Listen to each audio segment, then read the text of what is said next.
설계를 하기 위해서 포털을 이렇게 로그인하게 되면 가장 먼저 보시는 화면일 텐데요. 그 중에서도 가입을 설계하기 위해서는 상단에 가입 설계, 장기 가입 설계, 장기보험 가입 설계를 클릭하고 들어가시면 됩니다. 자, 이렇게 하셨을 때요. 이렇게나 많은 상품들을 보실 수가 있을 텐데요. 상품 부분에서 앞에 빨간색 글씨가 쓰여져 있지 않은 나머지의 담보들은 모두 표준체 알리림을 따르는 상품이다. 이름에 통합 간편보험이라는 간편한 글자가 써 있다고 할지라도요. 괄호 안에 일반 심사용이라고 체크가 되어 있다면 이 또한 표준체 상품으로 표준체 알리림무 19가지를 모두 하셔야 된다는 점 기억하시면 되겠습니다.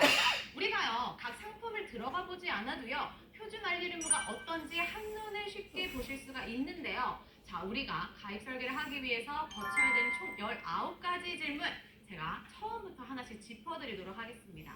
우리가요, 이 알리림을 하기 위해서 고객님께 아마 이런 질문을 가장 많이 하실 것 같아요. 고객님, 최근에 병원 다녀오신 적 있으신가요? 그런데요, 이 한마디가 얼마나 중요하냐면요. 우리가 보험을 가입하는 것 자체가 목적이 아니잖아요. 보험을 제대로 가입해서 진짜 꼭 필요한 순간에 보장을 제대로 받기 위해서는 여러분들이 그 시작부터 정확한 고지를 잘 해주셔야 된다는 점 꼭 기억하시면 되겠습니다. 자, 우리 첫 번째 질문부터 살펴볼게요. 최근 3개월 이내에 의사로부터 진찰 또는 검사를 통하여서 6가지에 해당하는 의료행위를 받은 사실이 있습니까? 라고 물어보는데 이 6가지 의료행위를 차근차근 살펴보도록 하겠습니다. 우선 질병 확정 진단이라고 하는 거는요. 의사 선생님께서 문진이나 검사를 통하여서 즉 피검사를 통하여서 수치가 이만큼이나 높게 나왔네요. 당신은 당뇨입니다. 라고 확정 진단을 내려주는 것을 말하고요. 질병 의심소견이라고 하는 거는 확정 진단과는 반대로 검사를 했음에도 불구하고 명확한 진단이 나오지 않아서 이게 조금 의심스럽네요. 또는 다음번에 재검이나 추가 검사를 한번 받아보세요 라고 권고된 경우를 말합니다. 자, 치료라고 하는 거는요. 어떤 게 치료일까 생각해 봤을 때 여러분들이 생각지도 못한 의사 선생님과의 상담 그리고 문진 의사 선생님께서 한번 해보세요 해서 보는 것부터 해서요. 청진하는 것들 이렇게 간단한 행위들도 다 치료에 해당이 되게 되는데 그래서 내가 병원비를 냈을 때 진찰료나 행위료가 발생했다라고 하면은요. 이는 치료에 해당되기 때문에 꼭 체크를 해주시면 됩니다. 우리 2번은요. 당일의 입원이라고 할지라도 우리 응급실에서 링겔 맞는 경우도 있잖아요. 근데 머무르는 시간 때문에 내가 영수증상에 만약에 입퇴원 처리가 되었다라고 하면 이는 입원에 해당됩니다. 수술은요. 제왕절개를 포함해서요. 내가 가지고 있는 보험에서 수술비를 받지 못했다라고 할지라도요. 수술의 정의에 해당한다면 즉 절개와 절제 그리고 신의료기술에 해당하는 시술이 있었다라고 하면 이는 수술로 체크해 주셔야 합니다.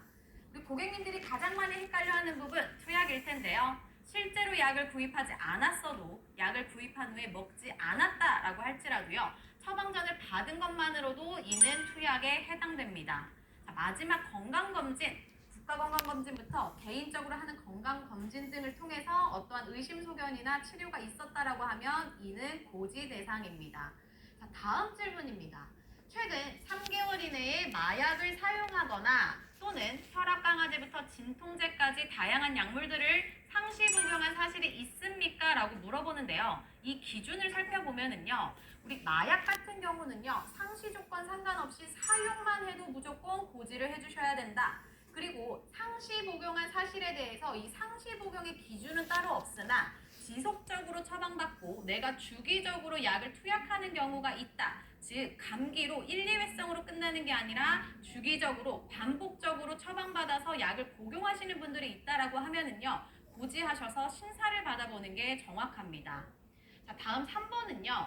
최근 1년 이내에 의사로부터 진찰 또는 검사를 받고 이를 통하여서 추가 검사나 재검사를 받은 사실이 있습니까? 라고 물어보는데 이 질문을 현장에서 가장 많이 헷갈려 하시는 것 같습니다.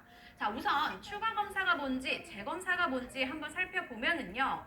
추가 검사란 초기 검사에서 이상 소견이 발견되어서 더 정확한 진단을 받기 위해서 다른 종류의 검사를 하는 것을 말한다. 자, 처음에 유방 엑스레이를 찍었더니 결절이 의심돼서요.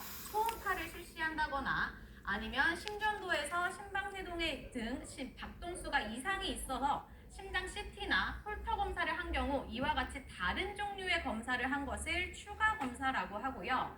이와 반대로 재검사는 기존에 받은 검사 결과가 충분치 않아서 동일한 검사를 다시 하는 경우, 즉 피검사나 우리 소변검사 같은 경우는 일시적으로 수치가 높게 나올 수가 있기 때문에 동일한 검사를 며칠 뒤에 다시 반복적으로 시행하는 것을 재검사라고 합니다. 자, 그런데 여기서 중요한 거는요. 1년 이내라는 문구일 텐데요. 자, 내가 가입하는 시점 1년 이내에 처음 초기 검사를 받고 이로 인해서 추가 검사나 재검사가 1년 안에 모두 들어와 있어야 여기 고지 대상이 됩니다. 만약에 초기 검사는 1년 훨씬 이전에 받고 이 추가 검사, 재검사만 1년 내에 속했다라고 하면 고지 대상은 아니니까요. 이 점 꼭 헷갈리지 마시길 바랍니다. 자, 우리 다음 마지막 질병 관련해서는 마지막 질문입니다. 최근 5년 이내에 의사로부터 진찰 또는 검사를 통하여서 다음과 같은 의료 행위를 받은 사실이 있습니까를 물어보는데요. 우리 입원 수술은 앞에서도 보셨지만 여기서 중요한 거는 아마 계속하여라는 의미일 것 같습니다. 계속하여라는요. 같은 원인 또는 같은 질병명으로 처음 치료 시작부터 마지막 치료일까지 치료받은 횟수와 처방받은 총 일수를 말한다라고 하는 건데요. 자, 그래프로 다시 보시면은 내가 처음에 이제 5년 이내에 처음에 허리가 아파서 물리치료를 4회 받았고요. 연속적인 치료가 아니더라도 이후에 일정 시간이 지나서 다시 3회 동일 치료를 받았다라고 했을 때 이는 질병명이 같다, 원인이 같다라고 하면 4회와 3회를 합산하셔서 7일 이상 치료에 반드시 체크를 해주셔야 합니다. 안 돼요. 집중해주세요.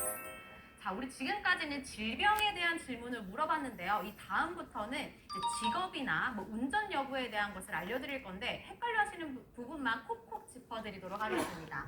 우선 직업급수는요. 얼마나 위험한 상해에 노출되어져 있느냐, 그 상해 위험이 높을수록 상급부터 1급에 해당된다라고 하는 것은 모두가 다 잘 아실 거예요. 자, 대표적인 직업급수를 한번 나열을 해봤는데 사무직은 1급이다 이런 거 다들 잘 아시잖아요. 좀 헷갈릴 만한 사항만 제가 짚어드리도록 하겠습니다. 자, 1급에요. 주부는 1급에 해당이 되는데 남자 무직의 경우는 나이에 따라서 2급, 3급에 해당되는 경우도 있기 때문에 남자분들은 이거 잘 고려해 주시고요. 학생이다라고 할지라도 무슨 과 학생이냐에 따라서 1급에 해당될 수도 있고요. 어떤 생도나 경찰대 학생은 2급, 그리고 체육전공 학생은 3급에 해당되기 때문에 학생이라고 다 같은 학생이 아닙니다. 어떤 전공을 하고 있는지 반드시 체크해 주시면 되겠습니다. 자, 그리고 공인중개사 같은 경우는 사무직 아니야? 1급으로 이제 생각하시는 분들도 많으실 텐데요. 공인중개사 2급에 해당합니다. 제가 생각해본 바로는 아마 임장 등의 이유로 운전을 하는 경우가 많지 않아서일까 싶은데요. 자, 공인중개사는 2급이다. 자, 그리고 택배기사와 환경미화원과 같이 바깥에서 많은 일을 하시는 분들은 3급에 해당된다는 점 꼭 기억하시면 되겠습니다. 자, 그런데요, 요즘에는요, 본업뿐만 아니라 부업을 하시는 분들도 정말 많은 것 같아요. 내가 본업이 1급에 해당되는 사무직이나 주부라고 할지라도요, 부업이나 또는 계절적으로 종사하는 업무가 1급이 아닌 경우에 해당된다면 상해급수의 위험이 높은 10급을 적용하셔서 직업을 선택해 주셔야 합니다. 자, 그리고 또 이런 경우도 있죠. 우리 아들이 군대 갔어요. 그럼 직업급수를 바꿔줘야 하나요? 하시는 분들도 있으실 텐데요. 학생인 신분에서 의무복무자로서 군대에 입대했다라고 하면 이는 이전 직업을 그대로 적용해서요. 1급 그대로 배서 없이 놔두시면 되겠고요. 만약에 직업군인이다 라고 하는 경우는 2급부터 특수병과에 따라서는 3급이 되는 경우도 있기 때문에 이것도 같이 확인해 주시면 되겠습니다. 자, 우리 운전하시는 분들도 많죠. 근데 영업용이라고 하는 경우 앞에서 보셨듯이 내가 부업으로 대리운전을 하시는 분들이 있으시잖아요. 근데 영업용 번호판 달고 있으면 반드시 영업용 적용해줘야 된다는 거는 다들 잘 아실 텐데 내가 자가용 번호판을 달고선 실제 용도로는 영업용 운행을 하시는 분들이 있다라고 하면 이는 영업용으로 체크를 해주셔야 합니다. 자, 마지막인데요. 내가 본래 직업이 있기는 한데 이 직업과 연관돼서 정기적으로 운전을 하시는 분들이 있을 거예요. 예를 들어서 우리 태권도 사범님, 우리 아이들 데려다 주기 위해서 등하원 운전 꾸준하게 하시잖아요. 이 경우에는 승합차 운전자를 적용하셔야 합니다. 자, 내가 농부여서 작물 재배원으로 되어져 있는데 이 농작물을 운반하거나 판매하기 위해서 주기적으로 화물차 운전을 하신다라고 하면 이는 화물차 운전을 적용해야 한다. 자, 이와 같이 본래의 직업과 내가 운전을 꾸준히 같이 병용하시는 분들이라고 하면은요, 상해급수가 어떤 게 더 높은지에 따라서 10급 적용한다라는 점 꼭 기억하시고요. 마지막으로 우리 이륜차 타시는 분들도 많으실 텐데 전동으로 움직이는 킥보드의 경우는 이륜차를 반드시 적용해 주셔야 합니다. 이 거동이 불편하신 어르신들이 이용하는 전동 휠체어의 경우는요, 의료용이냐 비의료용이냐에 따라서 고지 대상이 다른데요. 비의료용으로 전동 휠체어를 이용하시는 분들이라면 이륜차를 적용해 주셔야 되기 때문에 고객님께 반드시 그 용도를 확인해 주시길 바랍니다. 자, 오늘요 제가 표준체 알리르무 여러분들이 헷갈리실 만한 내용을 핵심 콕콕 짚어드렸는데 어떠셨나요? 여러분들의 머릿속에 이해가 쏙쏙 되었길 바라면서 다음 시간에는 제가 유병자 알리르무 핵심 콕콕 준비해서 돌아오도록 하겠습니다.